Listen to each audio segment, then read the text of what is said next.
Informal सी गजल पढ़ता हूँ ताकि थोड़ा सा महफिल गर्म हो जाए। जी और बिल्कुल फिर आमिर जी से हम लोग शुरू करेंगे। इरशाद सर, और थैंक यू। महफिल शुरू होने से पहले मैं तमाम हाजरीन का खैर मकदम करता हूँ, इस्तकबाल करता हूँ। हमारे अंकुश जी भी मौजूद हैं, कबीर जी हैं, सुहेल चुनावाला है, उन्होंने अपनी तस्वीर रखी है, दिनेश जी है, और हमारे रविंदर जी हैं, अमित जी हैं, दिनाक्षी अरोरा जी, कबीर जी, सत्याद्रु कबीर, अभी तक नाम बोलने नहीं आया मुझे।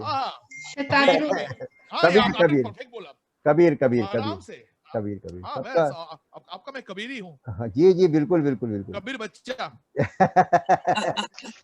तो मैं ये कह रहा था कि उर्दू जो है वो एक मरकजी हैसियत रखती है हम तमाम लोगों में।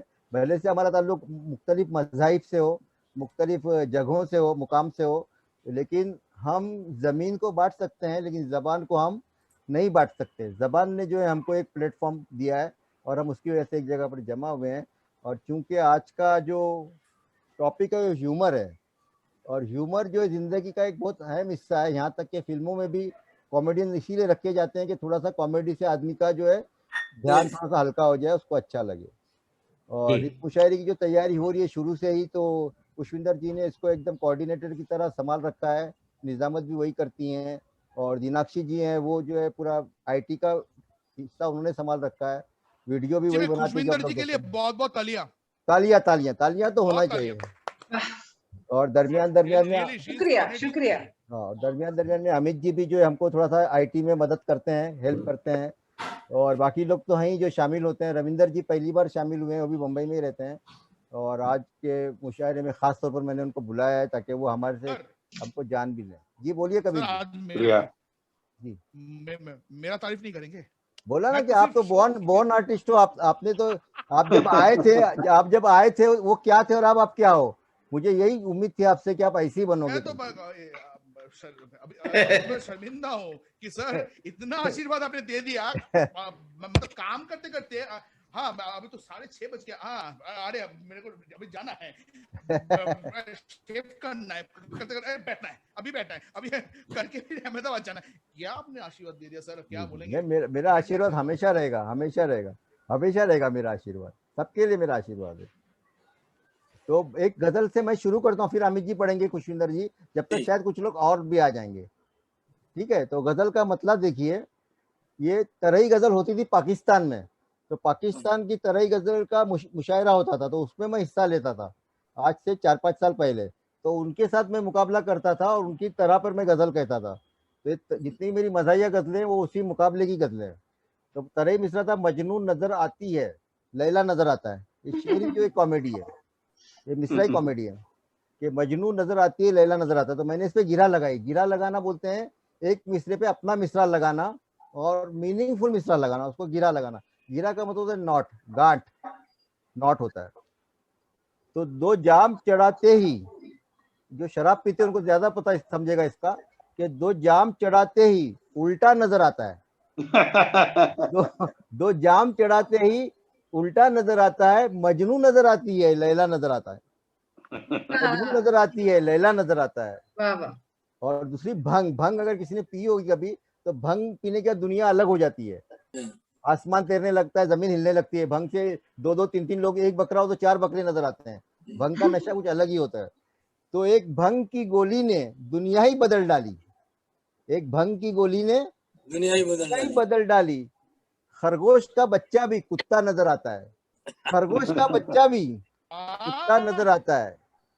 और ये अमित जी, अभी ये शेर देखिए, आपके टॉपिक पर आ रहा हूँ। दामाद बना जब से पछताया बहुत यारो। मैंने भी दरवाजा बंद रखा है, दामाद बना जब से, नहीं बाहर है, सब बाहर है, मैं अंदर हूँ। दामाद बना जब से, अकेला हुआ, दामाद बना जब से पछताया बहुत यारो। अब ख्वाब में भी मुझको ससुरा नजर आता है, अब ख्वाब में भी मुझको ससुरा नजर आता है। दामाद बना जब से पछताया बहुत यारो, ख्वाब में भी मुझको ससुरा नजर आता है, अब ख्वाब में भी मुझको ससुरा नजर आता है। और बेगम की पिटाई ने दीवाना बना डाला, बेगम की पिटाई ने दीवाना बना डाला। अब बेगम कहाँ मारती है, आपको तजुर्बा वाले लोगों के कभी आंख पे मारती है, कभी नाक पे मारती है। जी जी जी जी, बेगम सही की है एकदम। बेगम की बेगम की पिटाई ने दीवाना बना डाला। हर रंग मुझे अब तो काला नजर आता है, हर रंग मुझे अब तो काला नजर आता है। हाँ, और माशूक फकत देखे बेगम मगर न छुए। देखे और छुए का सब समझिए। माशूक महबूबा, माशूक फकत देखे बेगम मगर न छुए, तो जहर का प्याला भी मीठा नजर आता है, अरे तो वाह, जहर का प्याला भी मीठा नजर आता है। सर्दी है कड़ाके की, गाहक भी है नदारत। सर्दी है कड़ाके की, गाहक भी नदारत। इस बर्फ के धंधे में घाटा नजर आता है। ये थोड़ा सा फलसफाना शेर है। इस बर्फ के धंधे में घाटा नजर आता है। वाह अब वाह, ये देखिए, जो जो बेचारे सुन नहीं पाते, बोल नहीं पाते, उनके ताल्लुक से मैंने स्टडी की है।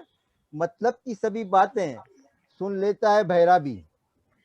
जी जी जी जी मतलब जी की जी जी सभी जी बातें, बहुत मतलब अच्छे। की क्या सभी बात है, बातें, हाँ, टू मतलब गुड। की मतलब की सभी बातें सुन लेता है बहरा भी। अंधे को अंधेरे में अच्छा नजर आता है, अंधे को अंधेरे में अच्छा बहुत नजर आता है। बहुत अच्छे, बहुत अच्छे। अंधे को अंधेरे में अच्छा नजर बहुत आता अच्छा। है, अंधे को अंधेरे में अच्छा नजर आता है। दो जाम चढ़ाते ही उल्टा नजर आता है। मजनू नजर आती है, लैला लैला नजर आता नजर आता है। बहुत अच्छे, बहुत बहुत खूब, अच्छे, बहुत है। मैंने अच्छे, थोड़ा सा बहुत बहुत महफिल अच्छे। खूब, गर्म कर बहुत दी है। खूब। अब हम लोग बाकायदा मुशायरा शुरू करते हैं। हाँ। कुछ लोग अभी तक आ नहीं पा रहे हैं, जरा मीनाक्षी जी उनको गाइड कीजिए आप। और बाकायदा मुशायरे का आगाज खुशवंदर जी जी जी आपसे शुरू होगा। जी। थैंक यू जी। शेर व शायरी का ये जो मुशायरा चल रहा है अपनी पूरे उस पर रोज पर है। आपने देखा होगा कि जो कौमें अपनी खामियों पर जिस हद तक तंज़ो और ज़राफ़त का निशाना बनाने और उसी तौर पर उसकी इस्लाह करने का हौसला रखती है, वो उसी हद तक दूसरी कौमों पर अपनी बड़ाई भी रखती है। अब मैं जिस शायर को दावत दे रही हूँ, उनके नाम से शुरुआत है, उनके नाम से इब्तिदा है और उनके नाम से ही सब है। शुक्रिया। फारूक रहमान साहब आएंगे और उनकी शायरी की सबसे खूबसूरत बात यह है कि उनकी शायरी मुआशरे या सूरत हाल से अलग होकर खला में सांस नहीं लेती। वाह, क्या बात। वो इस मुआशरे की अक्कासी करती है, तकाबुली तंज में की बेहतरीन मिसाल है और हर गजल में, हर शेर में एक पैगाम भी पोशीदा है। शुक्रिया बहुत बहुत। अगर आप देखें कि हर मौज़ूआत के में उनका एक तनव्वु बरकरार रखना एक बहुत मुश्किल काम है और उन्होंने कितना सहज कर दिया।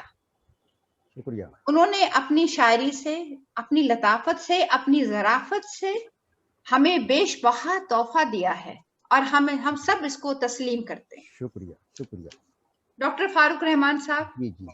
तो मैं सबका पहले मैं शुक्रिया अदा करता हूँ आप सबका। आवाज नहीं आ रही, आवाज नहीं आ रही है दिनाक्षी जी, देखिए आवाज नहीं आ रही है। अभी चालू हुआ है। चलिए ठीक है, माइक पास में करना ठीक पड़ेगा। है ठीक है ठीक है ठीक है। तो अमित जी ने जो शुरुआत की थी बड़ी उम्र और बाद में आपने फिल्म का बयान किया मीनाक्षी जी, तो कुछ कुछ झलकियां मेरे इसमें भी मिलेगी कि बीवी के बगैर कॉमेडी नामुमकिन है, बीवी के तस्वुर के बगैर कॉमेडी नामुमकिन है। अगर कॉमेडी करना है तो बीवी को शामिल करना जरूरी होता है। तो उन्होंने बड़ी उम्र की बात की थी। मैंने पहला शेर ये लिखा है गजल का, मज़ाहिया गजल है कि बेगम के एक हुक्म पे बच्चे सुला के हम, बेगम हुक्म देकर गई थी कि बच्चे सुला के रखना और खाना भी पका के रखना। बेगम के एक हुक्म पे, बेगम के एक हुक्म पे बच्चे सुला के हम, बैठे हैं इंतजार में भेजा पका के हम, बैठे हैं इंतजार में भेजा पका के हम। भेजा पकाने का दो मतलब मैंने यहाँ निकाला है, एक तो भेजा रियल में ही पकाया और अपना ही भेजा पका लिया है। अब दोबारा सुनिए, बेगम के एक हुक्म पे बच्चे सुला के हम, बैठे हैं इंतजार में भेजा पका के हम। और इतनी जरा सी बात पे देखिए कितनी मामूली सी बात पे हंगामा हो रहा है। इतनी जरा सी बात पे हंगामा किस लिए, इतनी जरा सी बात पे हंगामा किस लिए, एक दूसरी जो लाए हैं दुल्हन सजा के हम, एक दूसरी जो लाए हैं ये तो यहाँ तो हंगामा बर्पा हो जाएगा। दरवाजा बंद है, दरवाजा बंद है। इतनी जरा सी बात पे, अमित जी सुनिए, इतनी जरा सी बात पे हंगामा किस लिए जी, इतनी जरा सी बात पे हंगामा किस लिए, एक दूसरी जो लाए हैं दुल्हन सजा के हम, एक दूसरी जो लाए हैं दुल्हन सजा के हम, और मस्जिद में हम ही करते हैं सजदे इबादतें। ये आज के हालत हाजरा पे जिन्होंने कहा, मस्जिद में हम ही करते हैं सजदे इबादतें, बाहर भी खूब करते हैं बम के धमाके हम, बाहर भी खूब करते हैं बम के धमाके हम। ये जो हालत हाजरा पे मैंने कहा है, जी जी बाहर भी खूब बहुत अच्छे। बाहर भी खूब करते हैं बम के धमाके हम। तकसीम के अमल में, ये थोड़ा सा सीरियस शेर हो गया है, तकसीम के अमल में तफावत है किस लिए? तफावत यानी फर्क, डिफरेंस। तफावत एक नया लफ्ज है आपके लिए। सर तफावत का मतलब है फर्क। दोबारा पढ़िए सर, मेरे ब्रेक हो रही थी आवाज। तकसीम यानी डिवीजन, यस डिवाइड करना। अमल यानी काम, अमल का मतलब है काम।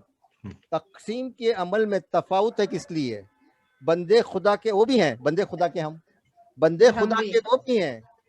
बंदे खुदा किसको ज्यादा दिया किसको कम दिया? तो तकसीम के अमल में अल्लाह ताला ने, ऊपर वाले ने इतना फर्क क्यों किया है? तकसीम के अमल में तफावत है किस लिए? बंदे खुदा के वो भी हैं, बंदे खुदा के हम, बंदे खुदा के वो भी हैं, बंदे खुदा के हम।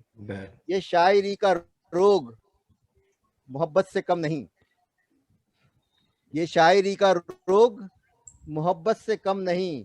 अब दारू के रहे ना किसी भी दवा के हम, अब दारू के रहे ना किसी भी दवा के। जी जी, दारू पी के चैन मिल रहा है ना दवा खा के चैन मिल रहा है। शायरी चैन का मिल रोग रहा है। ऐसा है। हाँ ये शायरी का रोग मोहब्बत से कम नहीं। अब दारू के रहे ना किसी भी दवा के हम। कुछ माल मिल रहा था किसी हादसे के बाद, ये कंपेंसेशन, जो कंपेंसेशन मिलता है बाद में, मर कोई बिल्डिंग गिर गई या कुछ हुआ तो बाद में गवर्नमेंट हमको पैसा देती है, उस पे कहा है मैंने। कुछ माल मिल रहा था किसी हादसे के बाद, हादसा मतलब कोई बुरा हादसा, बुरा एक्सीडेंट। कुछ माल मिल रहा था किसी हादसे के बाद, शामिल हुए शहीदों में उंगली कटा के हम, वाह, शामिल हुए शहीदों में उंगली कटा के हम, शामिल हुए शहीदों में उंगली कटा के हम। अब ये जरा ज़ईफ लोगों के बारे में है, मैं ज़ईफ लोगों से माफी चाहता हूँ। 2 घूंट पी के बुड्ढे ने ऐलान कर दिया। रविंदर जी सुनिए, रविंदर जी सुनिए, हाँ जी, 2 घूंट पी के बुड्ढे ने ऐलान कर दिया। मैं अपना जाम उठा लूं। हाँ जी जी जी, इरशाद। 2 घूंट पी के बुड्ढे ने ऐलान कर दिया, इस उम्र में दिखाएंगे लड़की पटा के हम, इस उम्र में दिखाएंगे लड़की पटा के हम। 2 घूंट पी के दो घूंट पी के बुड्ढे ने ऐलान कर दिया, बुड्ढे ने ऐलान कर दिया, इस उम्र में दिखाएंगे लड़की पटा के हम। इस पे मुझे एक लतीफा भी याद आ गया छोटा सा, कि एक बिल्ली जो है चूहे का पीछा कर रही थी, बिल्ला जो है, चूहा जो है शराब के ड्रम में गिर गया, और जैसे ही बाहर निकला बोलता है किधर है बिल्ली, किधर है बिल्ली, जरा बताओ तो आदमी। तो आदमी इतना डरिंगबाज हो जाता है उससे। अब ये शेर देखिए, यहाँ पे इंतकाम लिया गया है अपने रकीब से। फारूक झूठे वादों पे जी जाएंगे मगर,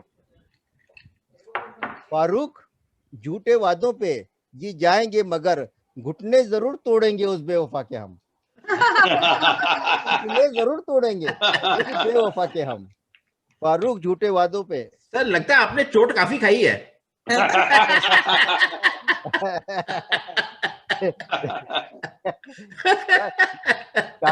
शायरी जो है चोट के बगैर मुमकिन ही नहीं है। या आपको लगता है मीर ने कम चोट खाई होगी? कम चोट खाई होगी। इतनी बड़ी शायर है, चोट खा खा के इनको है शायरी का वो। बहुत खूब, बहुत गम खूब के फारूक पे जी। बच्चे सुला के हम बैठे हैं इंतजार में भेजा पका के हम। तो यहाँ पे रुकते हैं या एक गजल और सुनाओ खुशिंदर जी? आप बिल्कुल सुनाए, पर एक आप तो सुनाए और हम सुने हैं, मतलब इससे ज्यादा हमें और क्या चाहिए। तो मुझे अचानक जाम पे और उस पर एक बात याद आ गई। फरमाइए फरमाइए, हम लोग देखा इंतजार कर जो रहे हैं। देखा जो साकी को तो हुए होश फाख्ता। वाह, क्या फाख्ता का इस्तेमाल किया है। देखा जो साकी को तो हुए होश फाख्ता, फाख्ता, शीशे पे गिरे कबाब, जाम पे गिरी शराब। वाह क्या बात है, क्या बात है, वाह वाह वाह वाह। तो हम शीशे पे गिरी शराब, जाम पे गिरी शराब। जी तो जी जब साकी आ जाए तो आपके जाम कहाँ है और आपके कबाब कहाँ है, कुछ समझ में नहीं आता। कुछ नहीं। बिल्कुल बिल्कुल बिल्कुल बिल्कुल। ये भी आपने भी शायद कहीं ना कहीं अपने शौहर के साथ तजुर्बा किया होगा इस बात का, कहीं ना कहीं। आपने कहा ना बिना चोट खाए आप चोट सीख नहीं खाए, सकते, बिल्कुल बिल्कुल बिल्कुल बिना तजुर्बा किए आप कुछ बिल्कुल सीख बिल्कुल। नहीं ये सकते। ये मैंने कहा, ये मैंने कहा, चोट खाए बगैर कुछ नहीं हो गुस्ताखी सकता। गुस्ताखी माफी, बिल्कुल आपने कहा। चोट का जिक्र माजरत अमित जी ने किया था, माजरत। अमित जी ने मैंने तो एक बार ऐसी मामूली सी कोशिश करी थी गजल पढ़ने की, कहाँ का रदीफ, कहाँ का काफिया, कहाँ का मक्ता, मेरी गजल ने मतले पर ही दम तोड़ दिया। क्या बात है, क्या बात है। वाह वाह वाह वाह, बहुत अच्छे, बहुत अच्छे, बहुत अच्छे। वेरी गुड, बहुत अच्छे, बहुत अच्छे, बहुत अच्छे। फारूक साहब आप फरमाइए। इससे पहले कि मैं नई गजल पढ़ूं, मैं मुमताज नियाज़ी साहिबा हमारे दरमियान मौजूद है, मेरे दोस्त निजामुद्दीन निजाम की मरहूम निजामुद्दीन निजाम बहुत अच्छे शायर थे, उनकी बहन है ये, अच्छा करते हैं। और आसिफ हुसैन साहब भी आए हैं अभी अभी, स्टूडेंट है उर्दू के, इनका भी हम इस्तेमाल करते हैं। इस्तकबाल करते हैं मोहतरमा मुमताज जी का और मोहतरम आसिफ जी का, आपका बहुत बहुत इस्तकबाल है इस मुशायरे में। जी फारूक साहब। अब जो मैं गजल पढ़ रहा हूँ मजा ही है, लेकिन कुछ कुछ लफ्ज अगर समझ में नहीं आएगा तो मैं समझाता चलूंगा। जी जी सर माइक पास में कर लीजिए। नीम तो सबको मालूम है, नीम क्या होता है। नीम की शाख लिखूं, नीम की शाख लिखूं, कड़वा करेला की लिखूं। अभी सोच सकते हैं कि शायर किसके लिए लिखेगा नीम की शाख और कड़वा करेला। बीवी के अमित जी अमित जी भी ज्यादा समझ सकते हैं। बीवी के लिए लिख रहे हैं। नीम की शाख लिखूं, फरमाइश भी कौन कर रही हो भी देखिए। नीम की शाख लिखूं, कड़वा करेला लिखूं, सास कहती है कि बीवी का कसीदा लिखूं, सास कहती है कि बीवी का कसीदा, तारीफी नज्म जिसमें तारीफ की जाए वो कसीदा। नीम की शाख लिखूं, कड़वा करेला लिखूं, सास कहती है कि बीवी का कसीदा लिखूं, रोज बेलन से पजीराई मेरी होती है। पजीराई होना यहाँ पर मैंने तंजन कहा कि मार पड़ती है बेलन से। रोज बेलन से पजीराई मेरी होती है, रोजी होता है घर में जो तमाशा लिखूं, होता है घर में तमाशी लिखूं, आते जाते, ये देखिए अमित जी, आते जाते हुए अंकल वो मुझे कहती है। अंकल बड़ा फलता है जवानी में, कोई अंकल कह दे तो। आते जाते हुए अंकल वो मुझे कहती है, जी में आता है कि मैं भी उसे खाला लिखूं, जी में आता है कि मैं भी उसे खाला लिखूं। आते जाते हुए अंकल वो मुझे कहती है, जी में आता है कि मैं भी उसे खाला लिखूं।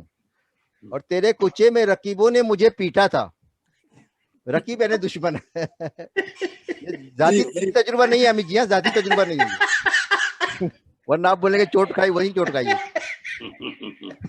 तेरे कुचे में रकीबों ने मुझे पीटा था, कैसे नाकाम मोहब्बत का वो किस्सा लिखूं, कैसे नाकाम मोहब्बत का वो किस्सा लिखूं। तेरे कुचे में, कुचा मतलब गली, तेरे कुचे में रकीबों ने मुझे पीटा था, कैसे नाकाम मोहब्बत का वो किस्सा लिखूं।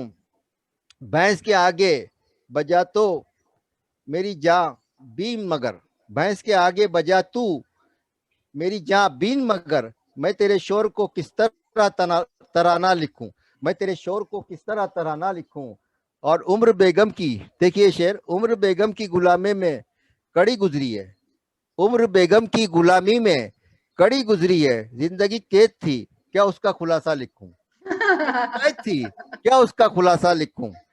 एक मुद्दत से पड़ोसी है दुबई में फारूक, ये इशारतन मैंने कहा है, अब समझने वाले समझ सकते हैं। एक मुद्दत से, ये हमारे समाज में कहानियां बहुत होती हैं, वो मैंने आप बीती लिखी है, लेकिन जगबती बीती है, ध्यान दीजिए इस शेर पे, वो संजीदगी से अगर सोचेंगे तो बहुत दूर तक बात जाएगी। अंकुश जी, बहुत बात निकलेगी तो बहुत दूर तक जाएगी। एक मुद्दत से पड़ोसी है दुबई में फारूक, गम पड़ोसन का करूं कम कोई नगमा लिखूं, का करूं कम कोई नगमा लिखूं। एक मुद्दत से पड़ोसी है दुबई में फारूक, गम पड़ोसन का करूं कम कोई नगमा लिखूं। नीम की शाख लिखूं, कड़वा करेला लिखूं, सास कहती है कि बीवी का कसीदा लिखूं। शुक्रिया, बहुत बहुत बहुत बहुत बहुत उम्दा, बहुत खूब, शुक्रिया। कितना अच्छा उम्दा, बहुत ही उम्दा कलाम था, मज़ाहिया था। जी जी जी। तो ख्वातीन हज़रात, इसके साथ ही हम इजाजत लेते हैं। आपको अलविदा कहने से पहले दो बात जरूर कहूंगी। उम्मीद है ये मुशायरा आप लोगों को पसंद आया होगा। और किसी भी मुशायरे की जो कामयाबी की दलील है उसकी पसंदगी पर वो वाज़े है। अगर आपको मुशायरा पसंद आया इसका मतलब मुशायरा कामयाब है। माशाल्लाह माशाल्लाह, कामयाब है, कामयाब है। बहुत जी। कुछ आपका